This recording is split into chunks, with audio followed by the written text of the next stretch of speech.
విశాఖపట్నం వైశాఖేశ్వర స్వామి సన్నిధానంలో సాగర తీరంలో మన కళాబంధు శివభక్తాగ్రేసర డాక్టర్ టి సుబ్బరామరెడ్డి గారు వారు ధ్యానం చేస్తున్నప్పుడు ఒకసారి ఒక రకమైనటువంటి ఒక అద్భుతమైనటువంటి తేజస్సు ఆకారం కనిపించింది అని చెప్పి వారి అనుభూతిని వారు చెప్పారు.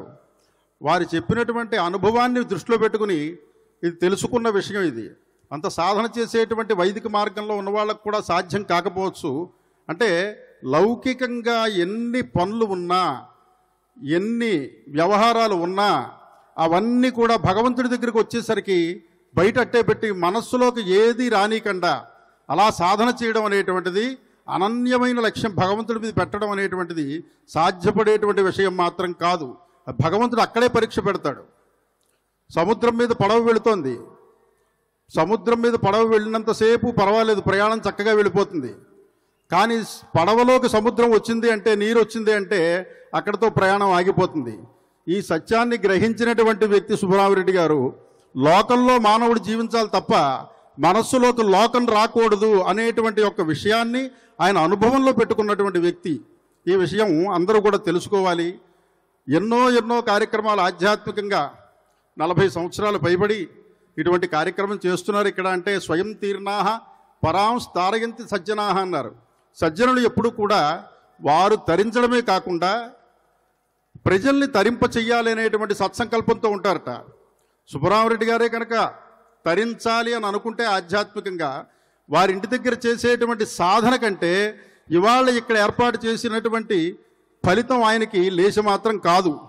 ఇది ఆయన కోసం చేసేటువంటిది కాదు. ఆయన కోసం చేసే సాధన ఇంటి దగ్గర చేసేది చాలా ఉత్కృష్టమైన సాధన. కానీ సామూహికంగా సంఘే శక్తి కలవు యుగే అన్నారు, సంహతి కార్యసాధిక అన్నారు. ఆధ్యాత్మికంగా ఈ కలియుగంలో ఏది సాధించాలన్నా కానీ సాంఘికంగా అందరూ కలిసికట్టుగా చేస్తే అక్కడ అద్భుతమైనటువంటి శక్తి పుడుతుందిట.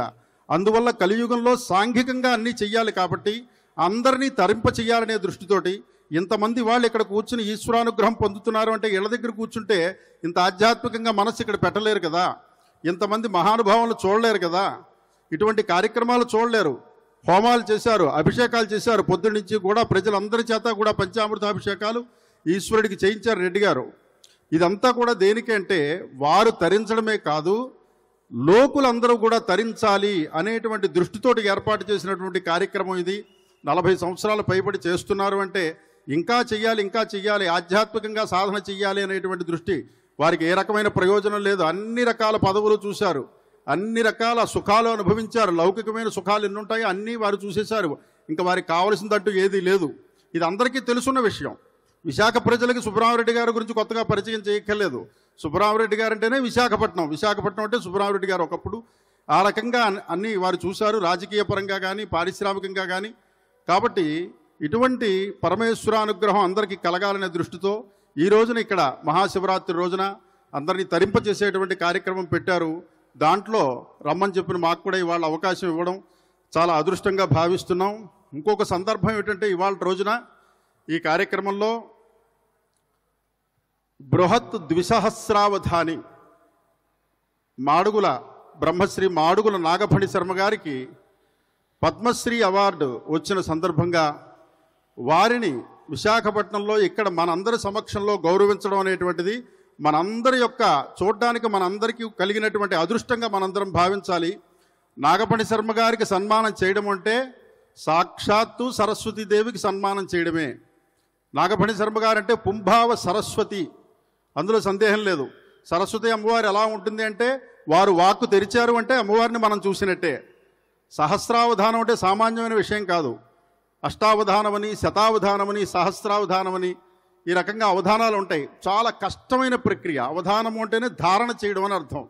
అలా 1000 మంది అడిగినటువంటి ప్రశ్నలకి 1000 శ్లోకాలు, ఒక్కొక్క శ్లోకానికి ఒక్కొక్క పాదం 4 రోజులు 4 పాదాలు చొప్పున పెన్ను కాగితం లేకుండా బుర్రలో పెట్టుకుని ఎవరు ఏది అడిగారో దాన్ని మళ్ళీ 4వ రోజున వాళ్ళకి అప్పచెప్పడం అనేటువంటిది కవిత్వం రాసి ఎక్కడో వాళ్ళు అడిగినటువంటి శ్లోకాలు గుర్తుపెట్టుకుని చెప్పడం కాదు, వారు అడిగిన పదాల మీద వీరు శ్లోకం రాసి చెప్పడం అనేటువంటిది అవధాన ప్రక్రియ అనేటువంటిది చాలా కష్టతరమైన ప్రక్రియ. విద్యల్లోకి అన్నిటికంటే కూడా చాలా కష్టతరమైన విద్య అది.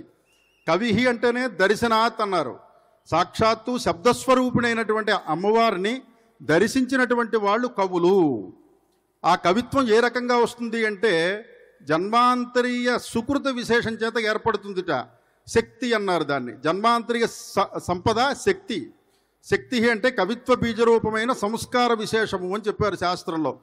అటువంటి శక్తిని అందరూ సాధించుకోలేరు. వారి జన్మాంతర్యంలో ఎంతో గొప్ప తపస్సు చేసిన వాళ్ళకి కానీ కవిత్వం అనేటువంటిది సాధ్యం కాదు. అందులో ఇంకా విశేషం ఏమిటంటే నాగపటి శర్మ గారు జన్మాంతర్యంలో సంపాదించిన శక్తే కాకుండా ఈ జన్మలో అద్భుతమైనటువంటి ఉపాసన, శ్యామలా ఉపాసన చేసినటువంటి మహనీయులు ఎన్నో సంవత్సరాల పాటు ఉపాసన చేసి అమ్మవారిని ప్రసన్నం చేసుకుని సాక్షాత్తు అమ్మవారిని జిహ్వాగ్రే సన్నివేశ్యతాం అంటారు ఉపనిషత్తులో. అమ్మవారిని ప్రార్థన చేస్తూ నా జిహ్వయందు నువ్వు నివసించవలసింది అని ఆ సిద్ధిని ఆయన పొందున్నారన్నమాట. అలాగా ఎన్నో అవధానాలు చేసినటువంటి వారికి వచ్చినటువంటి పద్మశ్రీ అవార్డు అనేటువంటిది మనం ఇవాళది ప్రభుత్వం సెంట్రల్ గవర్నమెంట్ ఇచ్చింది కాబట్టి గొప్పగా చెప్పుకుంటాం.